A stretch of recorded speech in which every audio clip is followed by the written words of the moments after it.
A great D&D villain can take your campaign to the next level, whether it's the antagonist for the entire campaign or a boss for a more localized quest or region.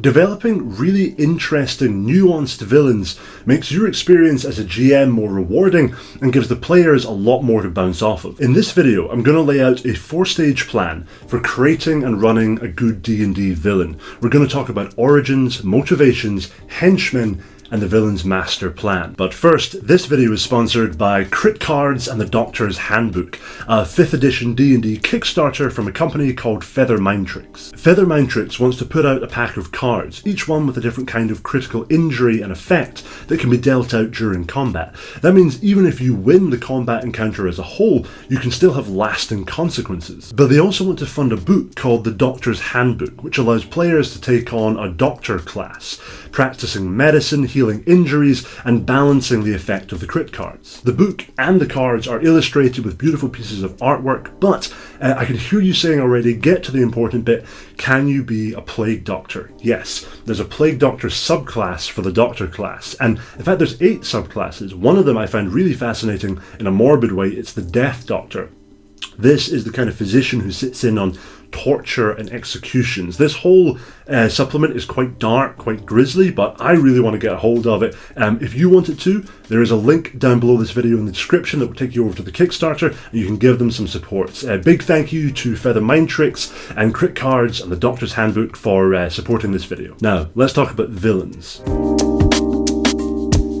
A villain origin story is a great place to start. Whether you're running an ancient Lich King or a random bugbear bandit lord, knowing where they came from, knowing what made them who they are today, is going to really help with your motivation development later on. It will help you roleplay this character, and it will help you decide how they make choices once they're interacting with the players. I think often if you take a villain and just drop them in without putting too much thought into their backstory, even if the villain in the present is very cool and dangerous and has their own motivations, it can feel a little bit like they just spawned in because the players reached a certain power level and then this villain suddenly arrived. So I like to take a moment and think about kind of 3 key areas to develop their backstory. The first thing is, in a very practical sense, just what has happened so far. A rough timeline of obviously what age they are and what kind of key events have happened to them along the way, and specifically what key events they've witnessed along the way. Did they live through a massive war? Did they live through a global cataclysm? Did they see the rise and fall of a particular empire? These kind of elements will inform their motivations and their actions at a later point.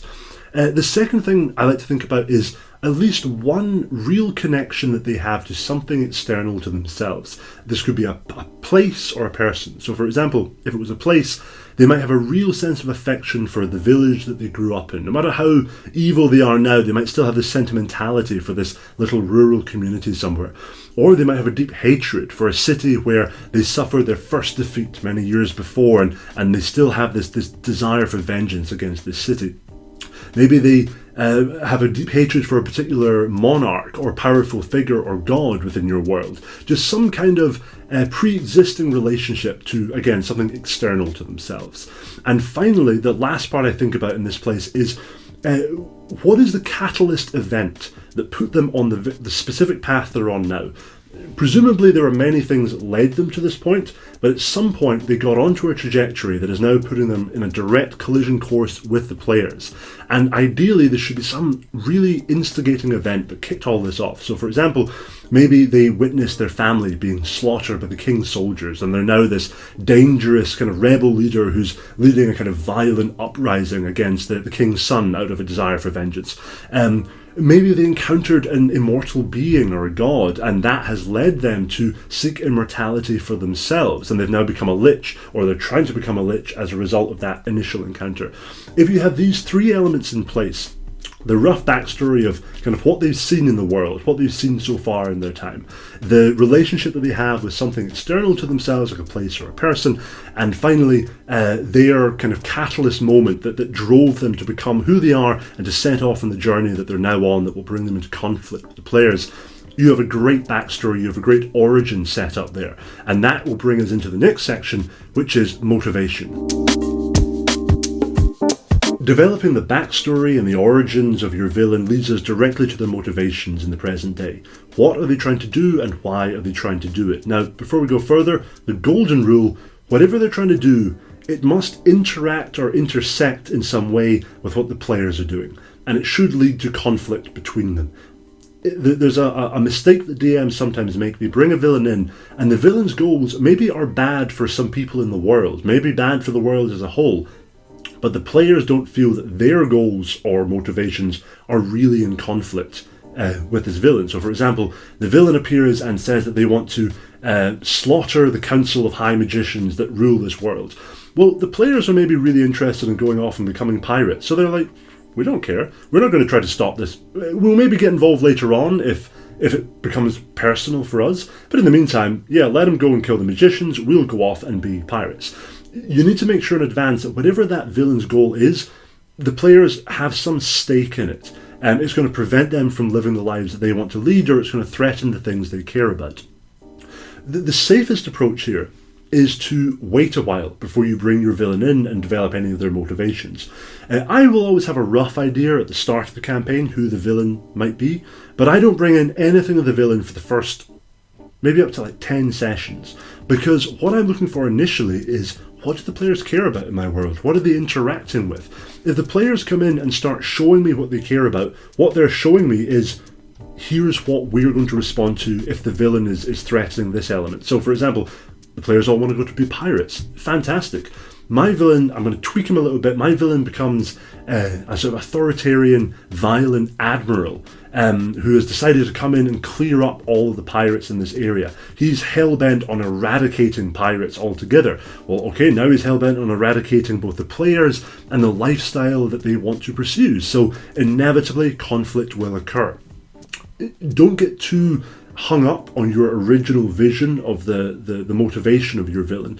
Be ready to play with it a little bit and, potentially sort of kill your darlings, scrap what you originally planned. You see your players really care about something, you go, well, okay, I'm gonna respond to that. Another good example being, if the players, for example, are particularly attached to an area, you see that they spend a lot of time in the first 10 sessions helping out a valley, going village to village, building their reputation. Well, okay, that valley now needs to feature in the villain's plan. The villain maybe ultimately wants to open a portal to hell, and that portal happens to be in an old temple in that valley. So that valley is the first place that's going to be destroyed when the demon hordes pour through. You watch your players, they'll tell you what they care about. Once you know that information, you know what the villain's motivation is going to be kind of tuned towards. The other thing I want to mention here is there's a very common piece of writing advice and D&D advice, which is use grey villains, use morally ambiguous villains with sympathetic, genuine motivations. Now, that is good advice. There is something really fun about having a villain who the players can almost sympathise with. Maybe they have a strong code of ethics, it's just that code of ethics clashes with the players. Or, for example, the greater good villain, the person who says, look, I know what I'm doing is bad, but in the long run, I want the same as you. I want to save the world, and I think I'm going to do that by committing these terrible acts of evil. The means are justified by the ends. So that is a decent approach for a villain, and most of the time that works well. But don't let people discourage you from doing just really evil, sadistic, Dark Lord villains. I personally think that the reason a lot of Dark Lords and kind of super evil, I want to destroy the world villains don't work that well is because they don't go far enough. They're not evil enough. If you create a villain who is genuinely sadistic, a psychopath who is completely chaotic and unpredictable and will lean into the worst possible aspects of human nature, making the players see this person as a sort of dangerous force of nature, sweeping through the land, burning, pillaging, torturing. I mean, these are horrible ideas, but they will make this villain feel genuinely terrifying because the players don't know if they have any ethical red lines. They probably don't. And that is a genuinely compelling villain. I do think that there is a place in some campaigns for a villain who is just here to watch the world burn, here to cause suffering to other people. And he might have a decent motivation. For example, the villain's motivation may be a kind of a revenge against the world. They see themselves as having been wronged or hurt by the world around them, and they say, well, you know what, I'm going to hurt this world back in every possible way that I can. that can be a compelling villain, even if all they're doing is burning everything in sight. So, of course, for many people, the best option will be a slightly more morally ambiguous villain with, sympathetic motivations. But if you think you can pull off a genuinely horrible villain who just wants to kill everyone and end the world prematurely, don't let common writing advice stop you. We've now got an origin story and a motivation that is going to clash with what the players want to do. Those are the key building blocks of our villain. To run them in our game, we should also think about their henchmen. Now, I love giving villains a circular hierarchy of underlings and minions who are going to carry out their orders in the world. This is good on a couple of different levels. So, for one thing, it gives you a way to have the villain's influence felt before the players come face to face with them. The longer you postpone that moment of first contact with the villain, the more that villain can build up in the player's minds. And that's a nice sense of kind of a looming dread off in the distance, that they know they're going to have to face this villain. But a great way to have that kind of have them active in the game without being present themselves is to have their underlings going out, their various monstrous captains going out into the world, causing trouble and furthering goals that once again clash with what the players want to do. My personal approach is usually to have, if I have like a big bad at the top, say an evil Dracolich who wants to do something. The Dracolich will have a group of maybe kind of cult worshippers, and I would try to give each of them a very diverse skill and attack set. So, for example, one might be a sneaky rogue archer type, one might be a big brutish hulking warrior, and the other might be a mage, some kind of druid or wizard. And the players are going to have to deal with each of these villains one at a time, ideally with each villain being a little bit more of a challenge than the one faced before. This gives the players a sense that over time they're progressing. They might not have come close to fighting the main villain yet, but they are progressing over time.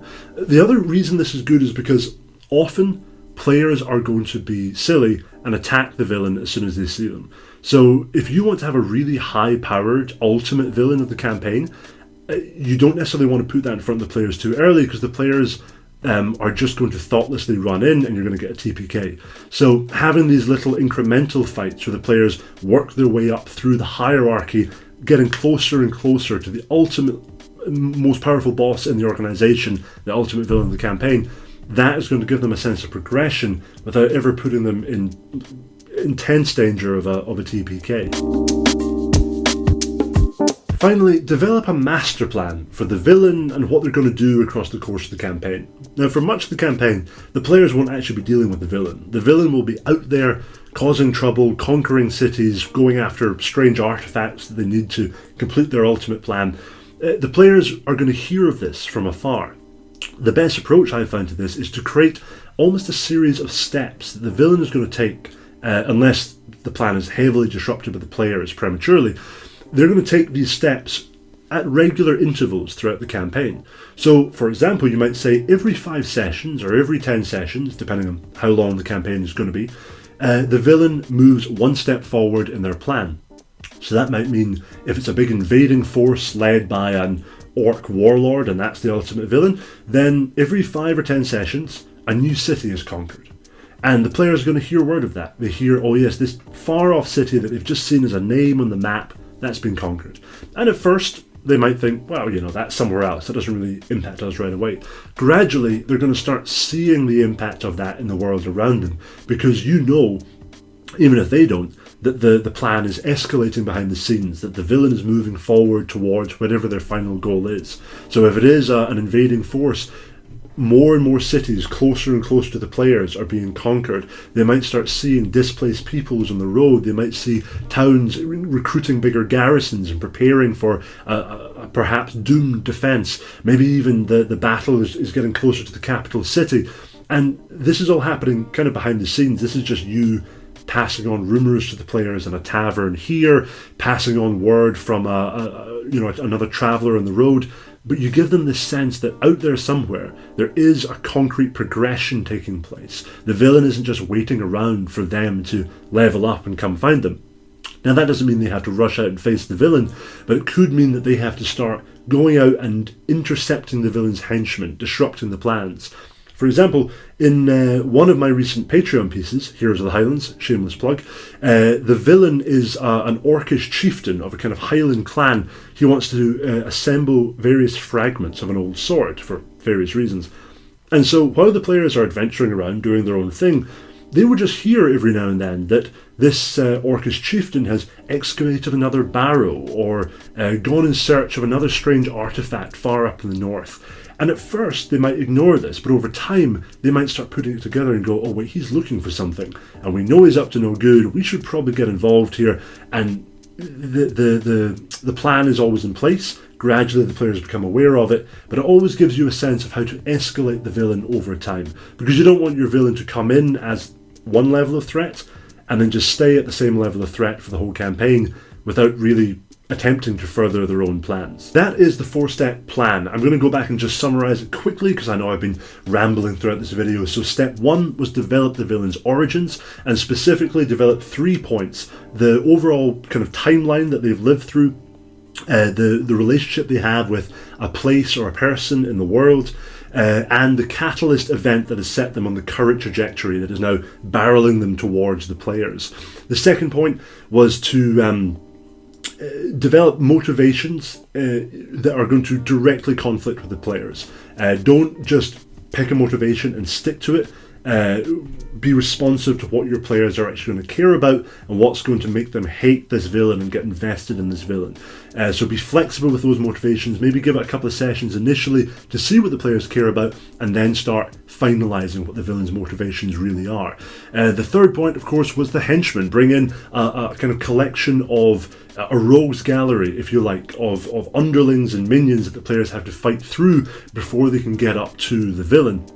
And finally, think about that progression that the villain is going to go on. Create almost like a step-by-step master plan that the villain will go through, and just have that ticking along in the background as the players are wandering around saving a town from the local goblin problem. Somewhere out there, the villain just took another step forward in their plan. And just keep that at the back of your head, gradually drip feed that to the players. I hope the video has been useful. Tremendous thank you to Feather Mind Tricks. As I said, you can find their Kickstarter down in the description on this video. It looks really cool, it looks really dark, and I love a kind of horror themed, slightly grisly D&D setting, so I think this is going to be right at home in my own games. But yeah, if you want to see the crit cards and the Doctor's Handbook, you can find that down below. In the meantime, thank you very much for watching, and I'll see you soon.